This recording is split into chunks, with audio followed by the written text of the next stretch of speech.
The fluorescent lights of the underground lab hummed, a sterile symphony that grated on Alara's nerves.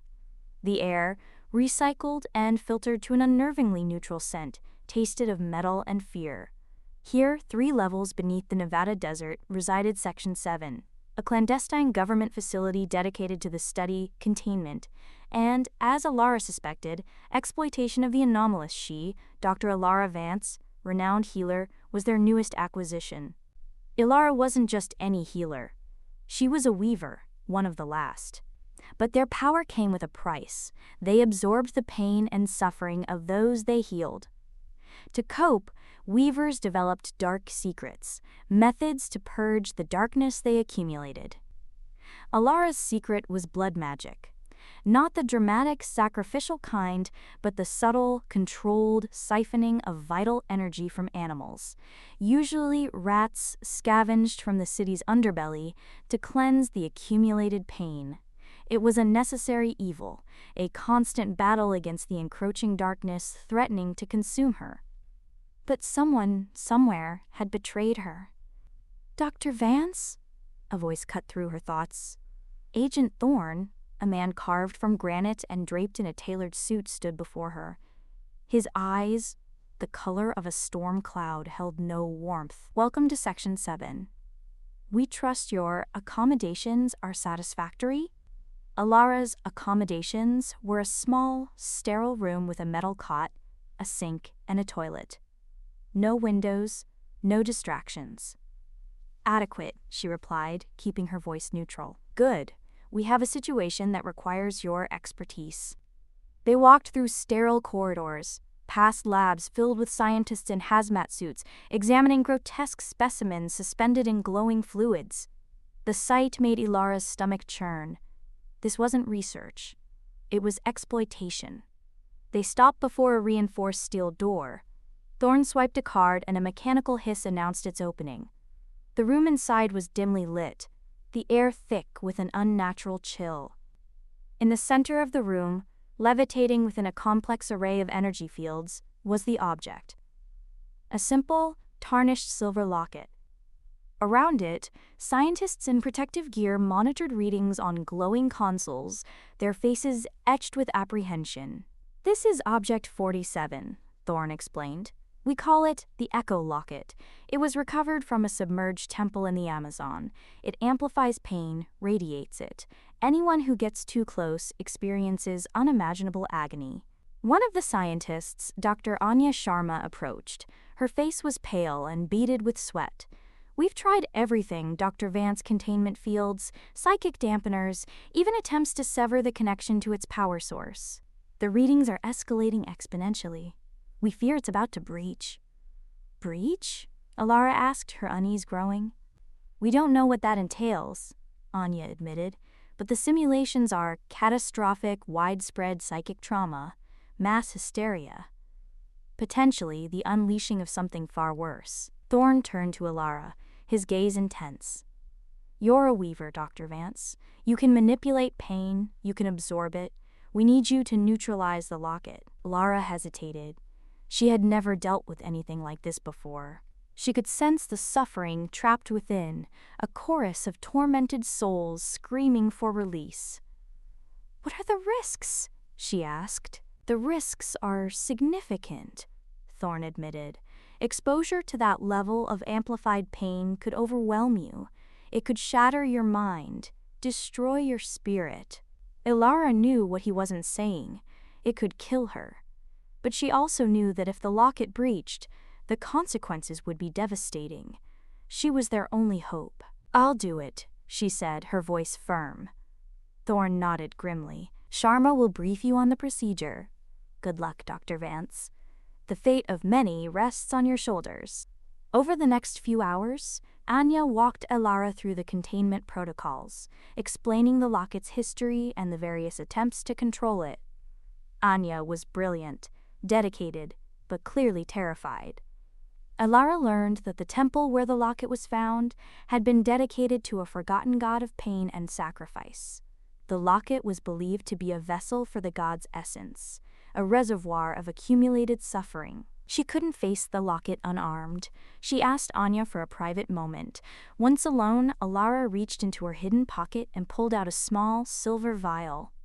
Inside, a dark, viscous liquid swirled, a potent concoction distilled from rat blood, enhanced with rare herbs and arcane rituals. It was her darkest secret, her most potent weapon against the encroaching darkness. She uncorked the vial and drank the contents in one gulp.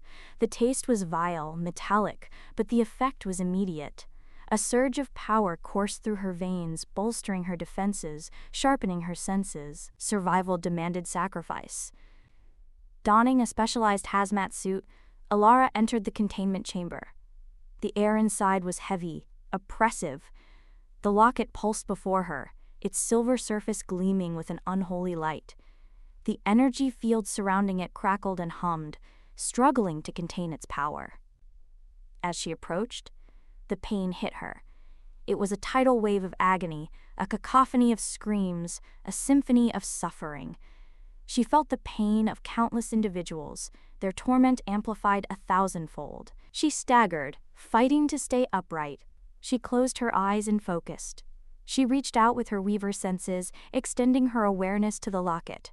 She saw the trapped souls, the endless torment, the raw, unadulterated pain. It was a vortex of suffering, threatening to consume her. She began to weave. She channeled her power, manipulating the threads of life around the locket, attempting to unravel the knots of pain, to soothe the tormented souls. But the locket resisted. Its power was too strong, its grip on the trapped souls too tight. She remembered her training, the lessons her grandmother had taught her. Pain is not an enemy, Alara, her grandmother had said. It is a teacher. It is a guide. Listen to it. Understand it, and you can control it. Alara delved deeper into the locket's essence. She sought the source of the pain, the root of the suffering. She found it. A core of pure, unadulterated grief. The grief of a god abandoned, forgotten, left to wallow in its own pain. Alara realized that the locket wasn't just a vessel for pain, it was a conduit for grief. They had lost something precious, something irreplaceable. She changed her approach. Instead of trying to suppress the pain, she embraced it. She allowed herself to feel their grief, to share their loss. She wept with them, mourned with them, offered them solace and understanding. As she did, something began to shift. The pain lessened, the screams subsided, the locket's light dimmed, its pulsing slowed.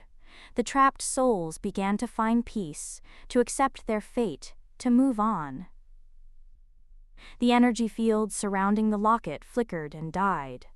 The room was silent, save for Alara's ragged breathing.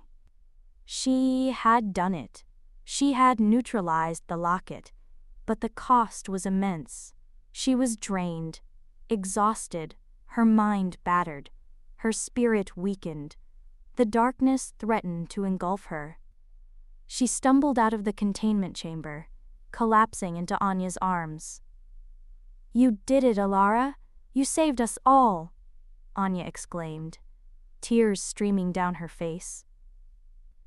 Thorn approached, his expression unreadable. "Impressive, Dr. Vance. You exceeded our expectations." He paused. "We will need to debrief you thoroughly." Alara knew what that meant. Interrogation scrutiny, an attempt to uncover her secrets. She was trapped. Over the next few weeks, Alara was subjected to constant surveillance and questioning. Thorn and his team wanted to know everything about her abilities, her training, her past. They were particularly interested in her methods for managing the pain she absorbed. Alara gave them sanitized answers, carefully omitting any mention of her blood magic. She knew that if they discovered her secret, she would be labeled a monster, a threat. But Thorn wasn't fooled. He suspected she was hiding something. He intensified the pressure, using psychological tactics to break her down. One day, Thorn confronted her with evidence. He showed her security footage of her scavenging for rats in the city's sewers. He showed her lab reports, analyzing traces of animal blood in her room. "We know, Dr. Vance," Thorn said, his voice cold. "We know about your little secret, your blood magic." Ilara felt a wave of despair wash over her. She had been exposed. "It's not what you think," she pleaded. "I use it to control the pain, to prevent it from consuming me. I don't hurt anyone." "That's not for you to decide," Thorn retorted. "You're a danger, Dr. Vance. A threat to national security." He ordered her confinement to a secure cell, deeper within the facility. She was stripped of her privileges, her access to the outside world cut off. She was alone, with only her thoughts and her encroaching darkness for company. As she sat in her cell, Ilara realized that she couldn't give up. She began to formulate a plan. She knew that Anya was her only hope. Anya was kind, compassionate, and she had witnessed Ilara's heroism firsthand. Ilara believed that Anya could be persuaded to help her. Using her weaver abilities, Ilara subtly manipulated the energy fields around her cell, creating a small disruption in the security system. It was a risky move, but it was her only chance. The disruption triggered an alarm, alerting the guards, but it also created a temporary window of opportunity. "Anya, it's me, Ilara," she said, her voice a whisper in Anya's mind. "I need your help. They know about my blood magic. They think I'm a monster. You have to believe me, I'm not. I only use it to control the pain." Anya was shocked, but she listened. Ilara explained her plan: to escape the facility, expose Section 7's unethical practices, and clear her name. "I don't know, Ilara," Anya said, her voice trembling. "It's too dangerous if we get caught." "I know the risks," Ilara interrupted, "but I can't stay here. And if they learn how to weaponize my abilities, imagine the consequences." Anya hesitated, then agreed. She couldn't stand idly by while Ilara was unjustly persecuted. She would help her escape. Over the next few days, Anya secretly provided Ilara with information, tools, and access codes. She sabotaged security systems, rerouted surveillance cameras, and created diversions to distract the guards. Finally, the night of the escape arrived. Anya disabled the power to Ilara's cell, allowing her to break free. They reached the main control room, where Thorn was overseeing the facility's operations. Ilara knew that they had to confront him. They couldn't leave without exposing his crimes. They burst into the control room, catching Thorn by surprise. He reacted quickly, drawing his weapon and firing at them. Ilara used her weaver abilities to deflect the bullets, creating a shield of energy around herself and Anya. A fierce firefight ensued. Ilara and Anya used their combined skills to outmaneuver Thorn and his guards. Finally, they confronted Thorn. He was wounded, but still defiant. "You can't win, Dr. Vance," Thorn said, his voice hoarse. "Section 7 is too powerful. You'll never escape." "We're not trying to escape," Ilara retorted. "We're here to expose you, to show the world what you're doing here." Anya uploaded the facility's files to a secure server, sending them to news outlets and human rights organizations around the world. The truth about Section 7 was about to be revealed. Thorn lunged at Ilara, attempting to strangle her. She used her weaver abilities to manipulate the threads of life within Thorn's body, disrupting his nervous system, paralyzing him. As Thorn collapsed to the ground, defeated, Ilara and Anya made their escape. They fled the facility, disappearing into the Nevada desert. The exposure of Section 7 caused a global scandal. The government was forced to shut down the facility and launch an investigation into its activities. Thorn and his accomplices were arrested and charged with crimes against humanity. But they were no longer alone. They had each other, and they had the satisfaction of knowing that they had done the right thing. Ilara never stopped using her weaver abilities to help others. She continued to heal the sick, mend the broken, and soothe the suffering. But she was more careful now, more discreet. She knew that her secret was still a danger, that there were those who would seek to exploit her power. She also knew that she wasn't the last of her kind. There were other weavers out there, scattered across the world, hiding in the shadows, waiting for the right moment to reveal themselves. a world where the threads of life were woven with compassion, not cruelty. Years later, Alara received a coded message. It was from a weaver she had never met, a young woman living in a remote village in the Himalayas. The message was simple. "We are waiting for you." Alara smiled. Her journey had just begun. She turns to Anya and says, "It's time." Anya nods, a silent understanding passing between them. The sun dips low on the horizon, casting long shadows as they pack their meager belongings, preparing to leave the safety of their secluded cabin.